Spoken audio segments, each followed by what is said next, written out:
Good morning, everyone. Welcome to the January 31st Sunday service of the Unitarian Universalist Church of St. Petersburg.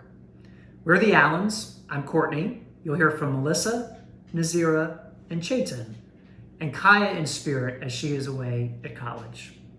We're your readers and liturgists today, and it's very good to be with you this morning. We hope you're off to a very good start in 2021. To begin our service, we light our chalice now as a symbol of our search for truth, our shared communion, and our growing light of understanding and caring. Join, if you will, in the words of our covenant.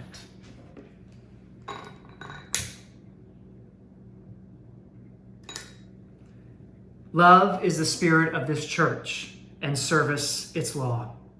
This is our great covenant. To dwell together in peace, to seek the truth in love, and to help one another. Good morning. As our pastor at UU St. Pete, I'm grateful to recognize you all as a congregation which seeks to promote spiritual growth and caring community for ourselves and for our world. On a journey of appreciating life and learning from the wisdom of all persons and peoples. A reminder that we are a congregation for all souls and for their fulfillment. All ages, genders, orientations, colors, abilities, educations, beliefs, questions, and hopes. And if we've left you out on this list, please let us know. Let me add that our tradition particularly appreciates inquiry and hope. And we must note at the same time, our tradition does not appreciate prejudice, hate, greed, or refusal to learn to actively care. So, our world continues through chaotic times. Our hope and intent for our times together and apart is that we remember we are together in spirit always, and that we can count on one another. The Sunday morning when early spring is being celebrated in the festivals of Candlemas, Groundhog Day, and Imbolc, may our time together give strength, clarity, peace, encouragement, and joy. Amen. A few announcements. Next Sunday morning at 9:15, we'll start a new Sunday morning discussion group on Zoom. Our topic will be each of the 6 sources of our Unitarian Universalist tradition. I hope you'll be able to join us. Also, check our website and our newsletter for news about our activities and programs at the church, all online, YouTube or Zoom. And please check, and please email me if you would like to talk or consult about anything. And I'm also happy to meet you at the church. We can sit on the front portico, which is open air and good for these coronavirus times. Just email me your phone number and I'll give you a call and we'll set up an appointment. So For this morning's service, thanks to the Allen family and James, John, Annie, and Mike Menifee of the UU congregation of Bremerton, Washington, for blessing today's service with their presence, their words, their music, and production. And thanks to all of you for being with us, for blessing our congregation and making it blessed. Now, our invocation. Good morning, I'm Melissa Allen. Our invocation and meditation this morning is adapted from a poem by leadership and organizational system theorist Meg Wheatley. You might want to listen with your eyes open only enough to let in light, and after the invocation, perhaps just sit in the quiet for 3 or so deep breaths. From Meg Wheatley. There is no power greater than people or peoples discovering what they care about, asking, what's possible, not what's wrong. So let us keep asking. Notice what you care about.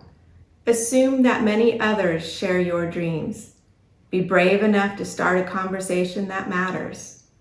Talk to people you know. Talk to people you don't know. Talk to people you never talk to. Be intrigued by the differences you hear. Expect to be surprised. Treasure curiosity more than certainty. Invite in everybody who cares to work on what's possible. Acknowledge that everyone is an expert at something. Know that creative solutions come from new connections. Remember, you don't fear people whose stories you know. Remember, real listening always brings people closer together. Trust that meaningful conversations can change your world.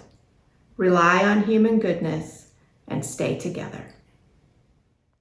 Spirit of light, come unto me. Sing in my heart all the stirrings of compassion. Blow in the wind, rise in the sea, move in the hand, giving life the shape of justice. Roots hold me close, wings set me free. Spirit of light, come to me, come to me. Thank you, John and Annie. Now for a child's play. The children may be familiar with the story from which this play comes. The book is called The Little Prince. In this play, the Little Prince, actually, I don't know if it's a little boy or a little girl. I really couldn't tell from the pictures. But in any case, the child comes upon a wild bush, a flower bush, but it's very bedraggled and it looks very sick. And the child says, "You aren't doing very well." And the bush says, "I know, I'm sick. I'm starving and I'm thirsty." "But you're a wild rose bush," says the child. "You should be able to take care of yourself." And the rose bush said, "Well, it depends. If I have enough nutritious soil and sunshine and water and air, I do great. But if not, I'm in trouble." And the child said, "Well, what can I do to help?" And the wild rose plant bush said, "You could tame me." "Tame you," said the child, "but you're a wild rose bush."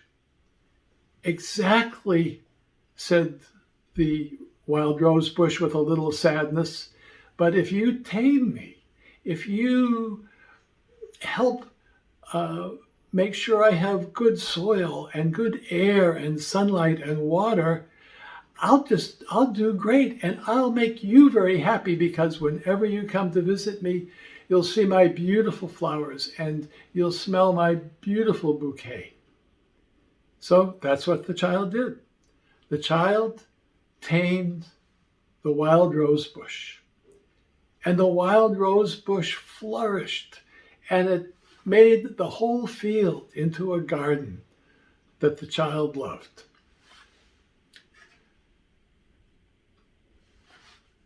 So that's the story. The field turned into the kinds of rose flowers that many of us hope to get one of on Valentine's Day.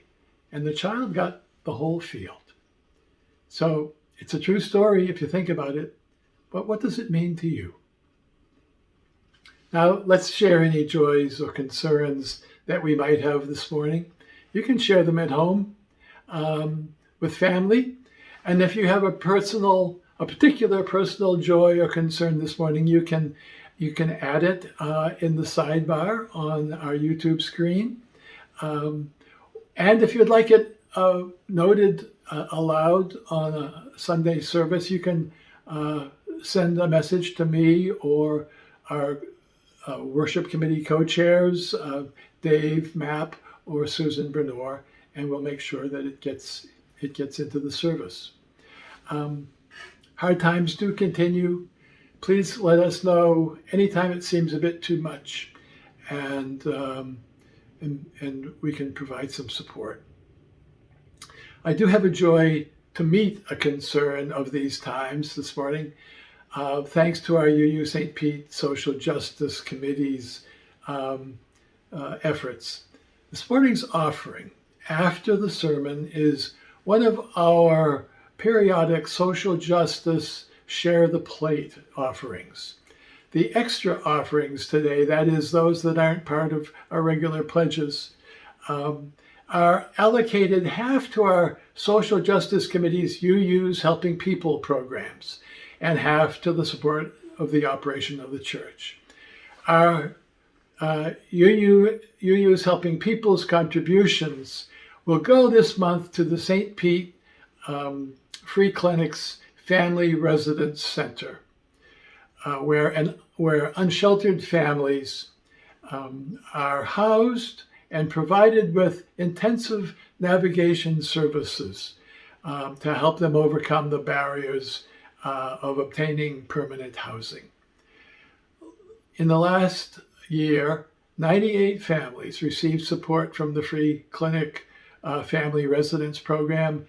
You can learn more about the program by going to the St. Pete Free Clinic website. Speaking as UU St. Pete's minister and as a former director of the Alachua County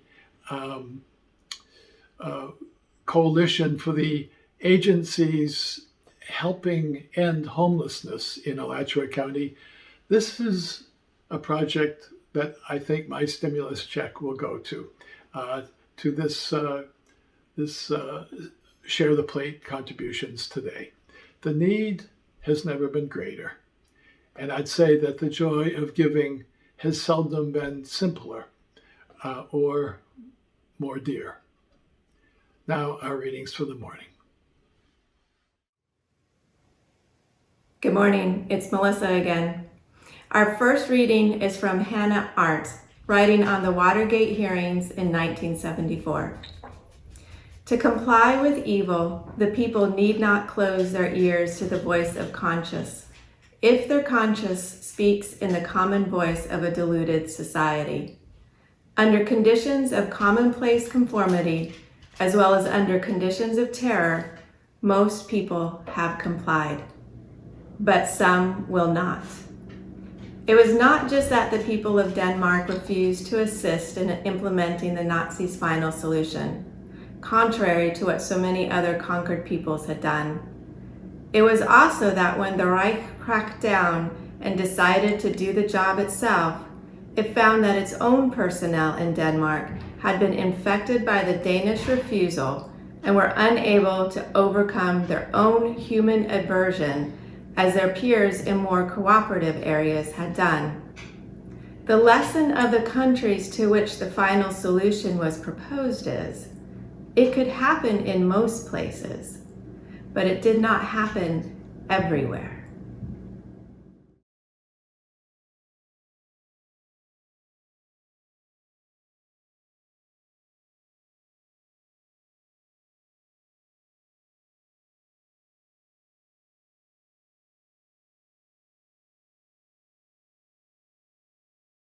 Find a stillness, hold a stillness, let the stillness carry me. Find the silence, hold the silence, let the silence carry me. In the Spirit, by the Spirit, with the Spirit giving power, I will find true harmony. Seek the essence, hold the essence, let the essence carry me. Let me flower, help me flower, watch me flower, carry me. In the Spirit, by the Spirit, with the Spirit giving power, I will find true harmony.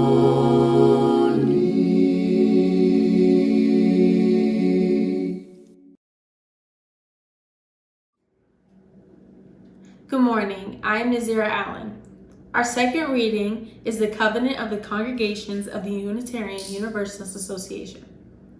We covenant to affirm and promote the inherent worth and dignity of every person, justice, equity, and compassion in human relations, acceptance of one another and encouragement to spiritual growth in our congregations, a free and responsible search for truth and meaning, the right of conscience, and the use of the democratic process within our congregations and in society at large.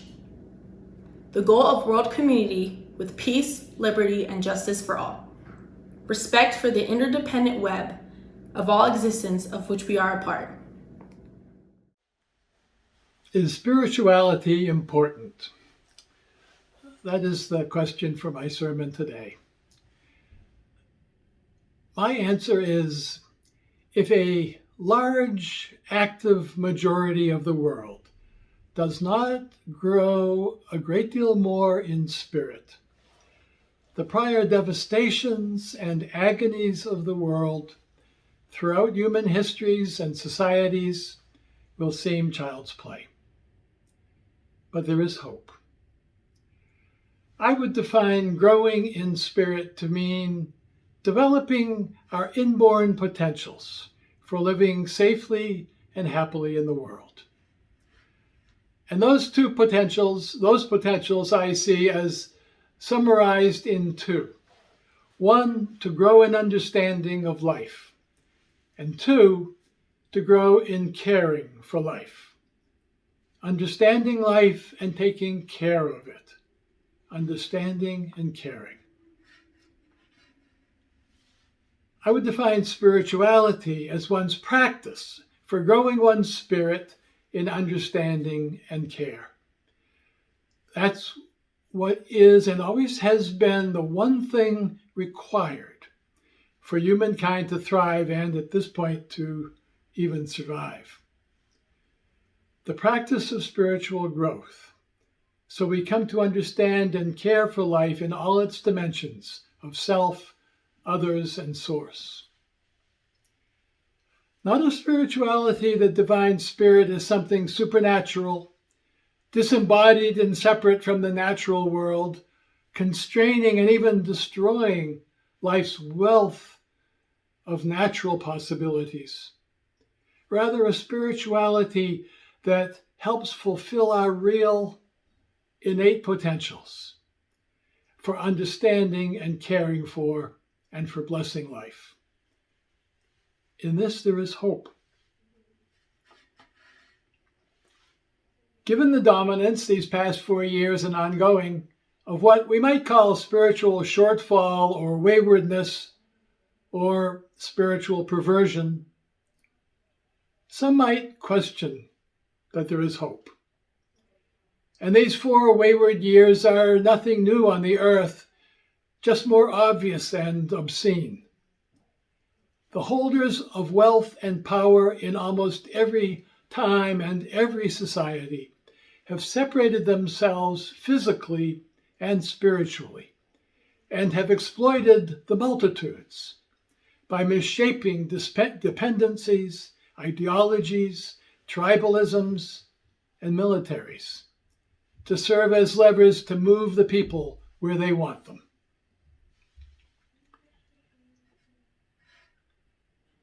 To counter that, I would say yes. Spirituality is important. Very, very important. Our UU hymnal includes parts of 2 poems by Adrian Rich, one that raises doubts about the importance of spirituality, and one, I think, that answers those doubts.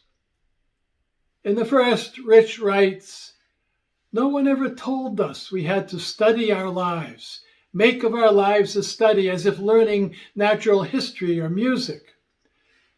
That we should begin with the simple exercises first and slowly go on trying the hard ones, practicing till strength and accuracy become one with the daring to leap into transcendence.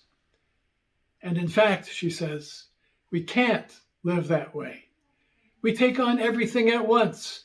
Before we even began to read or mark time, we're forced to begin in the midst of the hardest moment, the one already sounding when we are born." Well, sometimes it does seem nobody told us what understanding, what gratitude, what caring is important. But really, isn't it more a matter that we weren't listening? Or perhaps we couldn't hear through the cacophony of shouting, study, struggle, escape, enjoy, do, don't, insist, resist. It may be so that in the midst and midst of cacophony, we can't study or practice new understanding and caring. But can't we take time out from cacophony? Take a study break to study, to learn, to understand, to find out what we all really care about and should care for. Couldn't we just live that way? 10 minutes for journaling, 10 for reflection, 10 minutes for a story, 10 for dialogue, 10 for experiment, 10 minutes for just breathing. That's only an hour's time out of the day. One I'd remember afterwards. And then maybe find an hour or 2 for children and for caring for others and for the source in all. Hardest moments may sound, but soft moments are always quietly present and worth our time. This, I think, is what this morning's invocation by Meg Wheatley was calling us to. Talk with one another and appreciate one another. Elsewhere in our hymnal, Adrian Rich's other poem doesn't deny but overrides the stunned quality of her first poem. She writes, "My heart is moved by all I cannot save. So much has been destroyed, I have to cast my lot with those who, age after age, perversely with no extraordinary power, reconstitute the world." She echoes Wheatley's invocation. There is no power greater than people casting their lots together. to discover what they care about and what's possible. That's an extraordinary, ordinary power. Growing understanding and caring, growing resolution and reverence. To not develop these senses means the voices seeking dominance become my conscience and have my compliance, even for evil. It needn't happen here. Have we failed to develop our senses of people's worth, of goodness in human relations, of encouraging our growth and their growth, of searching out the understanding and caring that is truth and meaning? Have we failed to develop our senses of conscience and democracy, of seeking world community, of reverence for the interconnected web of existence? It needn't happen here. Have we failed to wear a mask, to get vaccinated, to call sedition and insurrection by their true names? Have we failed to transcend greed and fear and prejudice? Have we failed to grow the gifts of the Spirit? Have we failed to produce their fruits?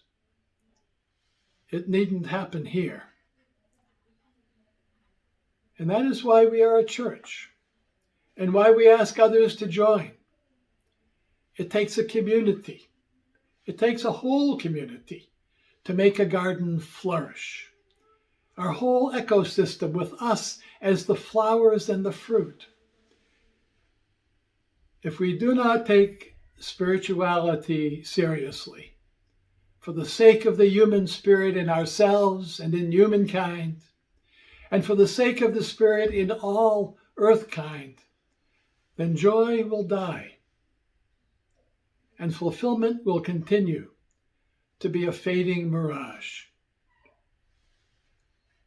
A religious community, and none better than the likes of ours, is a support system, a life support system for growing understanding and caring for yourself, your loved ones, your communities, your world.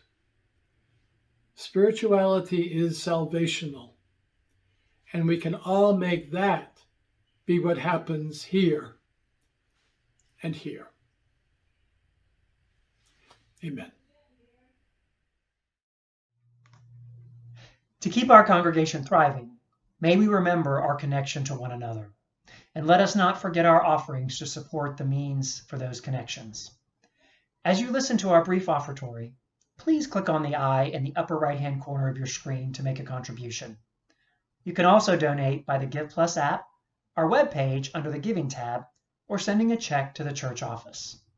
And please remember that half of today's non-pledge offerings will be donated to the St. Pete Free Clinic Family Residence Center, where unsheltered families are housed and provided intensive navigation services to overcome the barriers of obtaining permanent housing.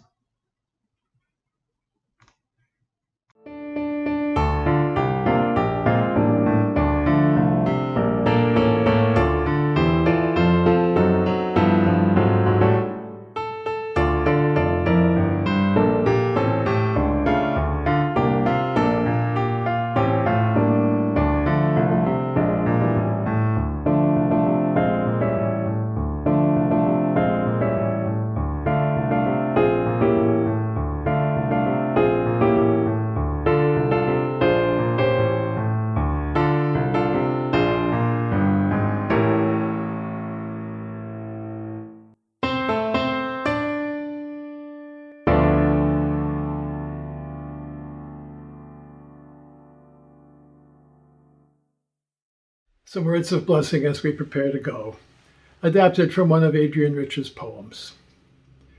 May our spirits be moved by all that can't be saved, so much having been destroyed, to cast our lot and power with those who, with power not beyond the ordinary, age after age, grow the human spirit and reconstitute the world. Amen. And now, as our service comes to an end, with a breath we pass the flame of our chalice lamp to each other and say our closing words together. We extinguish this flame, but not the light of truth, the warmth of love, or the fire of courage. These we carry in our hearts and out into the world.